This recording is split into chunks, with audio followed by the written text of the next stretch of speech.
राज्याच्या अर्थसंकल्पीय अधिवेशनाच्या पूर्वसंध्येला शिवसेना आणि भाजप एकत्र आले होते। महानगरपालिका निवडणुकीनंतर हे दोन्ही पक्ष खरं तर पहिल्यांदाच एकत्र आले। नेमकं या पक्षांमध्ये काय बोलणं झालं याच विषयावर दिवाकर रावते यांच्याशी बातचीत केली आमचे प्रिन्सिपल करेस्पॉन्डंट पंकज दळवी यांनी। साहेब, काय चित्र असणार आहे अधिवेशनामध्ये? आत्तापर्यंत नेक टू नेक भांडणं चालू होती, आता काय चित्र असणार? ती जी होती ती मुंबई महापालिकेच्या संदर्भातली होती।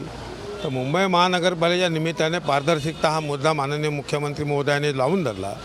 त्याकरता जी सब कमिटी केली आहे त्या समितीची व्याप्ती काय हा आम्ही प्रश्न विचारला, तर ती फक्त मुंबई महापालिकेकरता नसून ती आमचे गौतम चटर्जी आणि काळेंची अख्ख्या महाराष्ट्रातल्या महापालिका नगरपालिकांकरता नेमल्याचं त्याने आज मान्य केलं। त्यामुळे ती कमिटी फक्त मुंबईकरता नाही हा एक भाग झाला।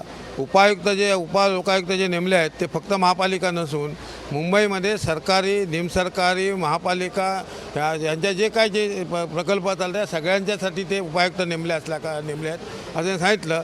नागपूरकरताही अतिरिक्त आणखीन एक उपायुक्त नेमावा अशा प्रकारची मागणी शिवसेनेने केली। मुख्यमंत्र्यांनी किंवा भाजपाने दिलेल्या आश्वासनावरती तुम्ही सध्या खुश आहात, पण तुम्हीच राजीनामा रावते साहेब दाखवला होता। भाजपाने कुठेतरी राज्य वाचवण्यासाठी तोच राजीनामा जर का गेला तर म्हणून भाजपाने माघार घेतली, राज्य वाचवण्यासाठी माघार घेतली।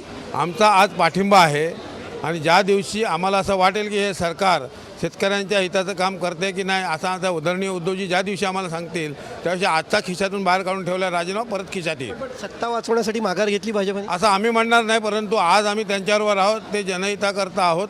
आज माघार त्यांनी तिकडे घेतले महापालिकेत, हा विषय त्यांच्या बाबतीतला आहे।